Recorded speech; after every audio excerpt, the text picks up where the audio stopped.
Finalizaremos el curso, este pequeño mini curso sobre indicadores de movilidad,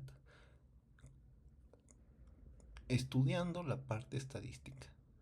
Bien, uno de los métodos más comunes que se utilizan en este tipo de estudios es el análisis por regresión.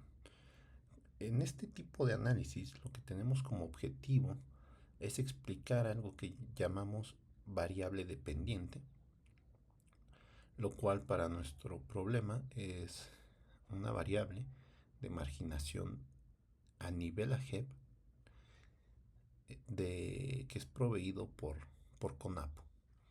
Esta variable es del 2020 y lo que nosotros tenemos es que cada AGEP tiene un valor, ¿verdad?, de marginación, el cual puede ser más o menos alto. Pero estos valores varían el uno al otro.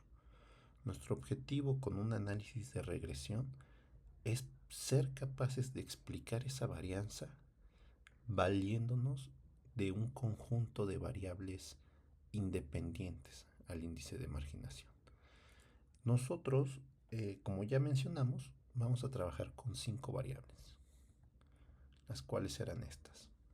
Sin embargo, por fines de simplicidad, haremos 5 análisis de regresión, uno por cada una de estas variables, ya que si se consideran todas estas variables al mismo tiempo, la interpretación suele ser un poco más compleja. El modelo seguramente muestra mejores resultados, ya que consideramos más variables. No obstante, la interpretación es un poco más difícil porque ya no podemos decir si crece la variable independiente, observamos esto en la variable dependiente, ya que en este caso, cuando se consideran varias variables, lo que tenemos son valores condicionados que dificultan un poco la interpretación. Por eso es que nosotros decidimos hacer algo de una sola variable, un análisis de este tipo. Como lo pueden ver en el ejemplo ilustrativo, tenemos una serie de puntos, ¿ok?, que tienen un valor, ¿no?, en el eje Y. Para nosotros, estos puntos sería el valor del índice de marginación AGEP. Y luego lo que hacemos simplemente es graficar estos puntos con respecto a una variable X, lo cual, bueno, será alguna de las que nosotros ya escogimos, una variable de movilidad. Finalmente, nosotros mediante un algoritmo que lo que hace es reducir el error que hay entre los puntos que tenemos de nuestro muestreo con respecto a una línea que nosotros tratamos de ajustar estos puntos. Esta línea se escoge de forma que el error sea mínimo.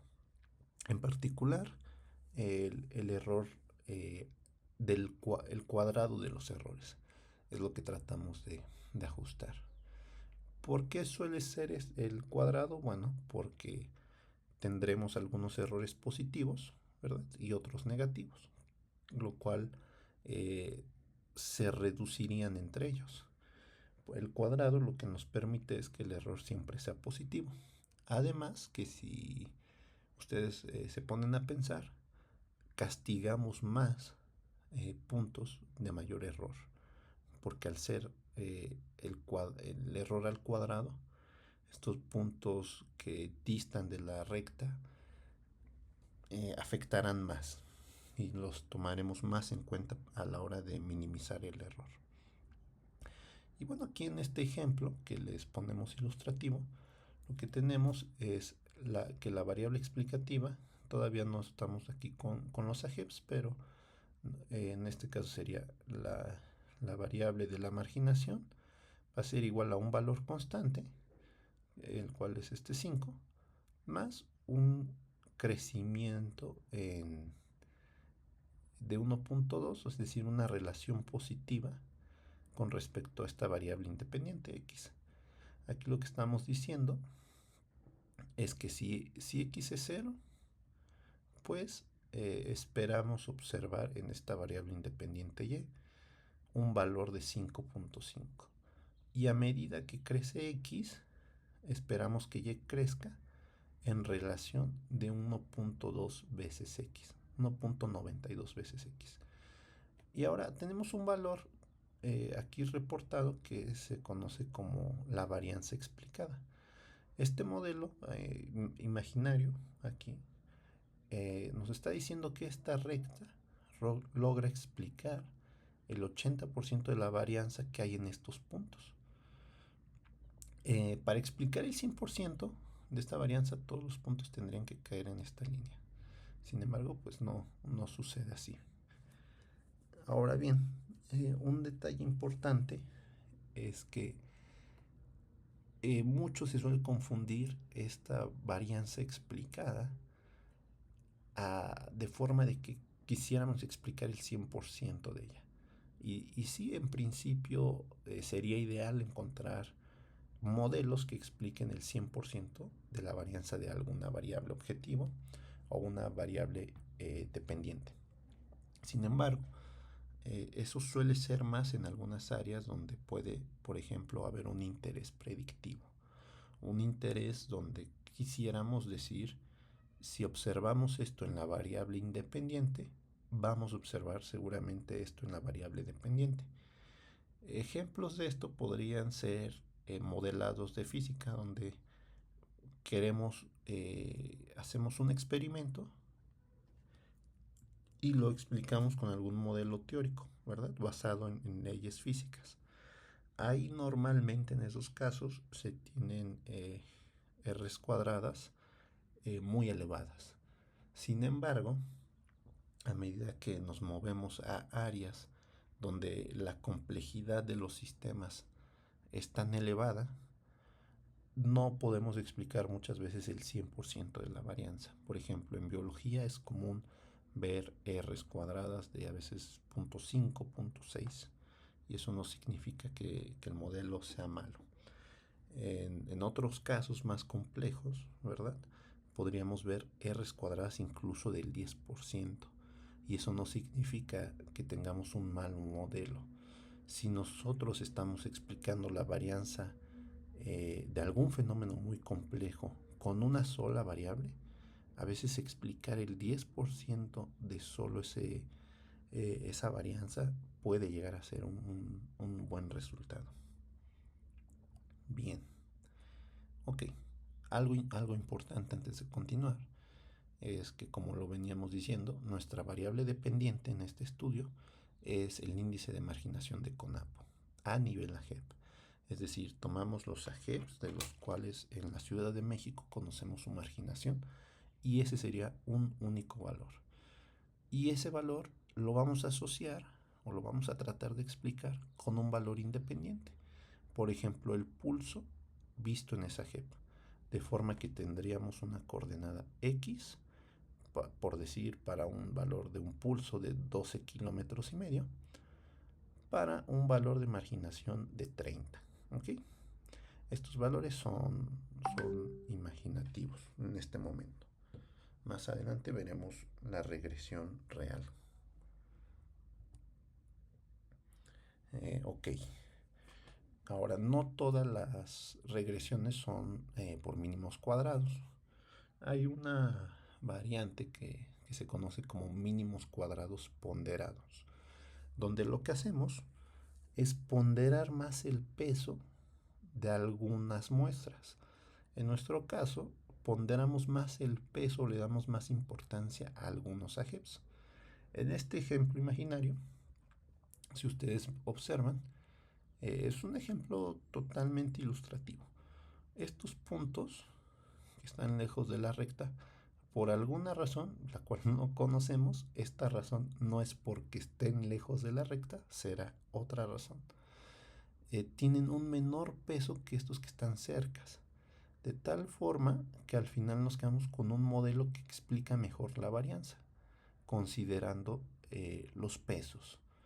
Ahora, alguna razón para considerar estos pesos, pues podría ser la confiabilidad que tenemos nosotros en nuestros datos.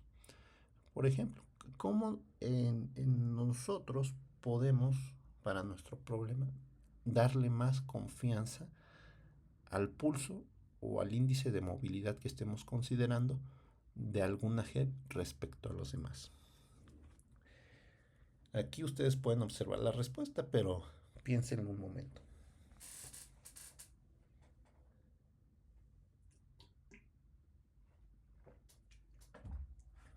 Pues una forma muy sencilla es fijándonos en la cantidad de usuarios que conocemos por cada AGEP. Esto no tiene relación con el índice de marginación. El índice de marginación pues considera a la población que hay ahí. Pero nosotros a la hora de computar, por ejemplo, el pulso, podemos tener en alguna JEP quizás 1000 usuarios de los cuales reconocimos exitosamente su hogar y por lo tanto nos quedamos con ellos.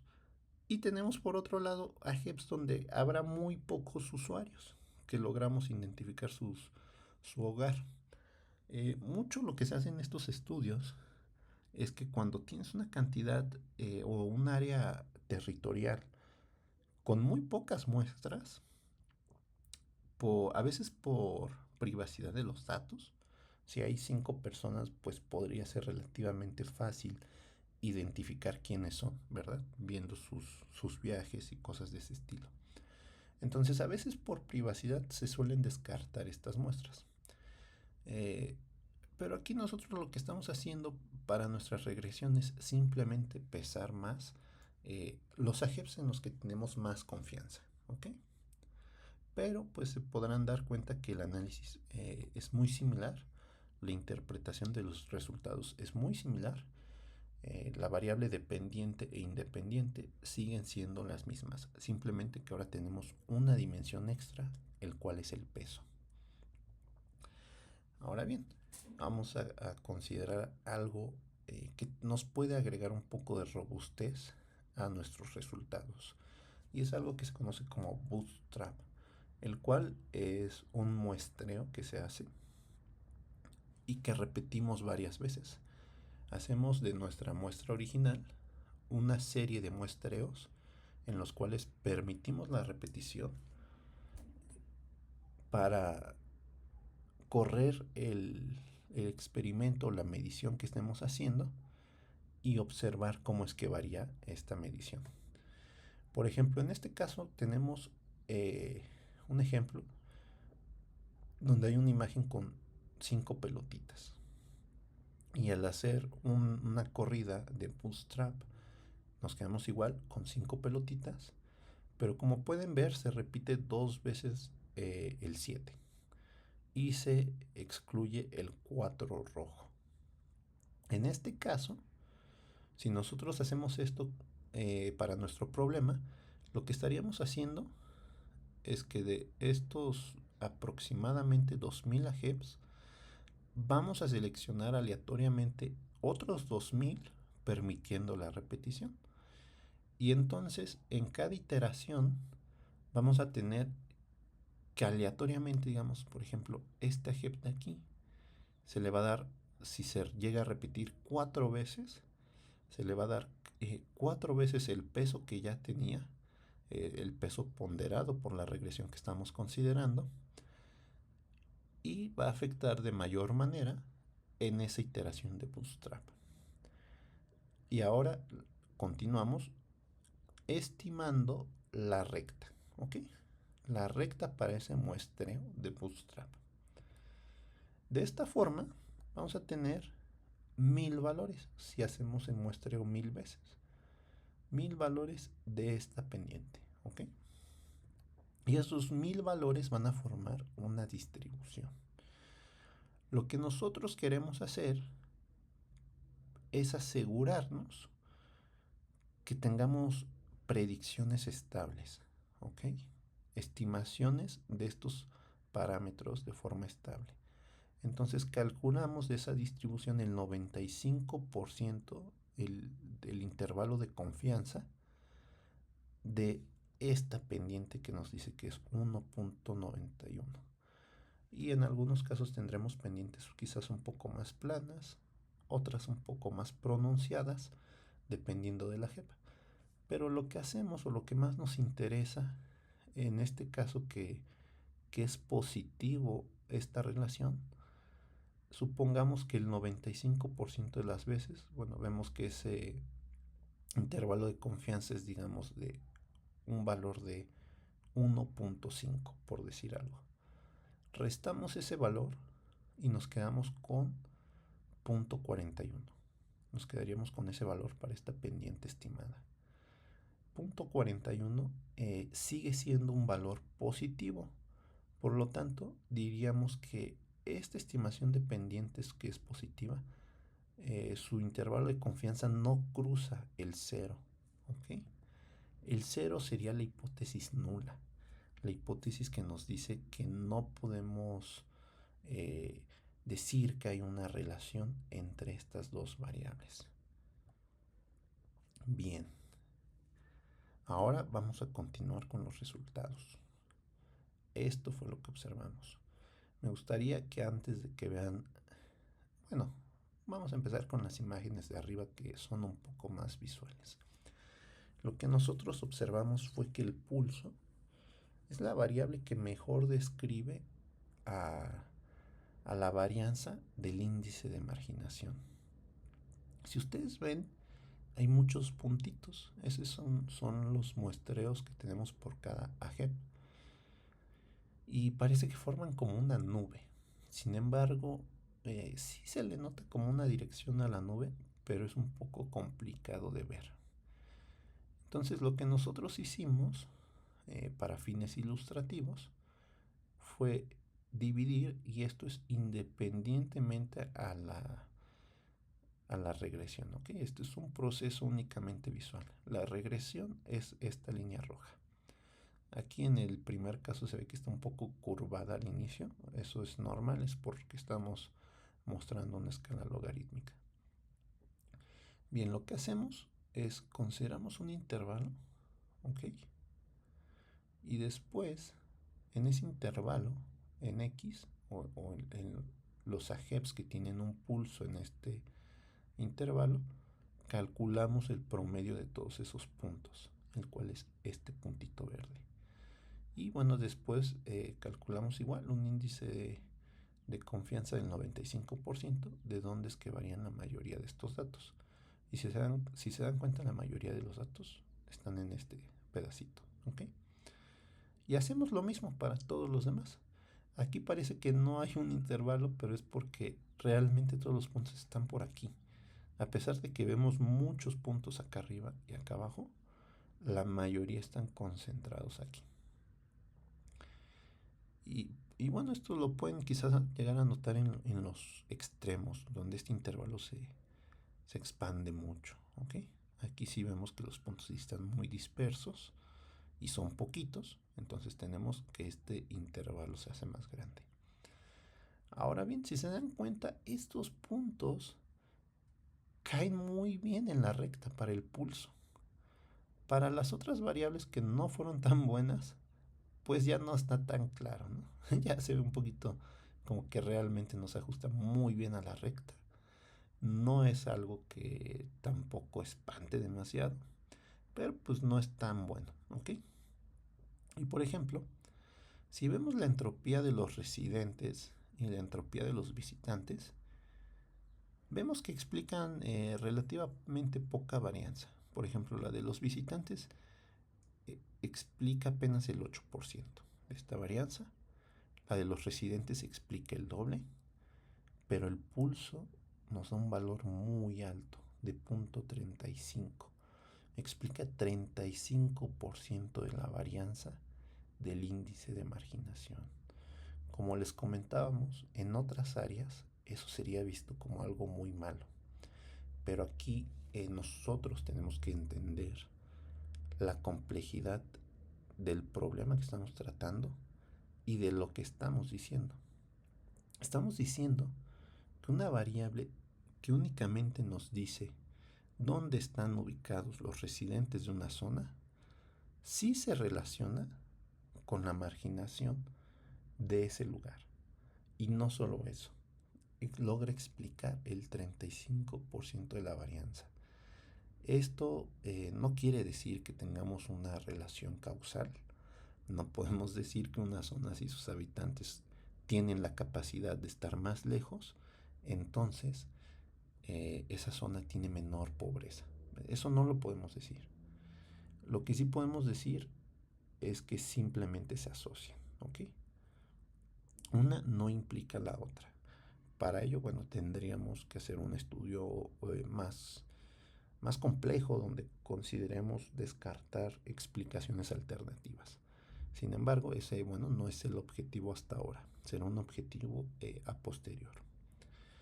¿Y qué pasó con el radio de atracción? Bueno, pues el radio de atracción vimos que no era tan bueno tampoco. Nos da, es el que peor le fue, explicaba únicamente ni un 1% logré explicar. Entonces, bueno, pues no, ya en este caso pues sí podemos decir que no es una buena métrica o indicador de movilidad para explicar la marginación de una zona. Pero si ustedes prestan atención, el radio de atracción, así como la entropía de los visitantes, son medidas que no son de los residentes, son de los visitantes. Y pudiera ser que esto esté relacionado porque la variable que estamos tratando de explicar, que es de marginación, nos habla no sobre los visitantes, sino sobre los residentes. Pudiera ser que es por eso que en principio parecen pues que no son buenas, pero podríamos probar quizás con alguna otra variable y ver si presentan relaciones con otras variables. Bueno, vamos a continuar con las regresiones de los trabajos, pero aquí vale la pena hacer una diferenciación. El pulso que te dice qué tan lejos están los residentes de una zona a una determinada hora, nos habla sobre la capacidad de movernos, ¿ok? O de moverse los residentes de esa zona en cuanto a una movilidad general. Es decir, no consideramos si son viajes de trabajo, de compras, de nada, ¿ok? De tiempo libre. No estamos considerando eso. Por lo cual lo tenemos que englobar como una variable que mide la movilidad general. Si nosotros queremos hablar con certeza de algo que se parezca más a un trabajo o a una actividad escolar, pues tenemos que calcular una actividad primaria. En este tipo de artículos, como ya lo comentábamos, lo que usualmente se hace es, así como definimos la residencia, se define como una aproximación donde los usuarios pasan mayor tiempo en el día, es donde están trabajando o es donde estudian. Y esa ubicación frecuente a lo largo de los días normalmente se etiqueta como trabajo o a veces se distingue de mejor manera como actividad primaria. Entonces, esa actividad primaria sí podría llegar a ser diferente de una movilidad general. Bien, ¿qué observamos aquí? Nosotros hicimos dos modelos. Un modelo que únicamente consideraba la distancia entre lo que creíamos que era la residencia y lo que era eh, la, la actividad primaria, pero observamos que había ahora una relación negativa, es decir, entre más te mueves hacia tu trabajo o hacia tu escuela, pues vienes de una zona más marginada seguramente. Sin embargo, no observamos mucha significancia estadística. A la hora de repetir este proceso, pues vimos que con el método de Bootstrap, vimos que esta variable no daba una estabilidad, sino que sí llegaba a cruzar el cero. Vean, aquí en un modelo B donde consideramos otras variables, no es el modelo que hablábamos ahorita, ya da positivo, entonces bueno, ya no parece ser una relación estable, va variando, ¿ok? Va variando y llega a cambiar incluso de signo. Pero después, bueno, vimos que algunos usuarios presentaban su zona más frecuentada en el mismo GEP. Entonces consideramos esa como otra variable, la cantidad de usuarios que en una GEP su actividad primaria era en ese mismo lugar. ¿Qué podría decirnos esa variable? Bueno, nos podría decir quizás la cantidad de personas que no están laborando, la cantidad de personas que sus labores son a nivel local, como quizás trabajos informales. Eso es lo que nos está diciendo esa variable. Bueno, pues en ese caso lo que nosotros observamos es que esa sí se relacionaba negativamente con, con, la, con la movilidad, perdón, con la marginación de los lugares, y tenía significancia estadística, sobrevivió o se mantuvo estable a lo largo de los test de Bootstrap. Entonces, bueno, esta variable parece ser que describe un poco mejor este fenómeno. Ok, vamos a finalizar este curso, ya vimos los resultados, pero vamos a darle una pasadita rápida para que ustedes vean que es algo realmente muy simple esa parte del análisis. Aquí, bueno, a pesar de todo el código que puedan llegar a ver, bueno, este código es pues desde inferir los viajes de escuela, de trabajo, hacia otras cosas, ¿verdad? Pero en principio, la parte de la regresión que a nosotros nos interesa es chiquita, empieza aquí.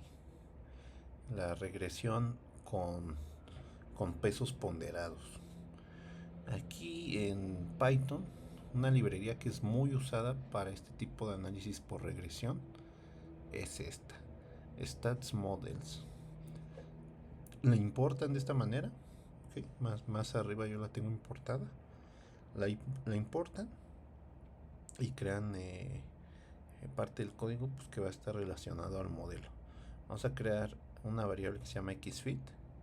Llamamos a la librería y agregamos una constante. Esto es lo que va a hacer, pues es agregar una constante que lo veíamos en el modelo hace un momento, que va a ser esta. Tenemos por un lado la pendiente, que es la que nos interesa, porque pues es la que le da una interpretación a la variable independiente, pero también tenemos la coordenada al origen, que es cuando tenemos todas las demás variables explicativas en cero, cuál es el valor que esperamos en la variable dependiente, ¿ok? Entonces agregamos una columna con unos que después el modelo ajustará, ¿ok? Aquí, bueno, pues hacemos simplemente un filtrado para tener valores válidos en cuanto a los pesos. Y esta parte, esta línea, es la que hace realmente todo. Lo demás pues, está relacionado a la visualización y otras cosas. Pero esta línea lo que nos hace es que va a ajustar este modelo de pesos ponderados utilizando esta variable, la variable del índice de marginación, como variable dependiente y filtrado a los casos que son válidos, ¿ok? La va a ajustar a esta otra variable, ¿ok? Y va a utilizar los pesos que se encuentran aquí. Y fit, bueno, pues es lo que hace que se ajusten los parámetros, es llamar, digamos, al algoritmo que los va a ajustar con los datos que le estamos dando, ¿ok? Y eso es básicamente todo lo que tenemos. Vean, ya después aquí nosotros podíamos ver lo que comentábamos hace un momento, ¿no? Las regresiones. Aquí pueden ver que hay valores que tienen bins muy grandes. Bueno, estos posteriormente los filtramos porque son áreas que tienen muy pocos datos. O sea, lo que nos interesa es esta parte.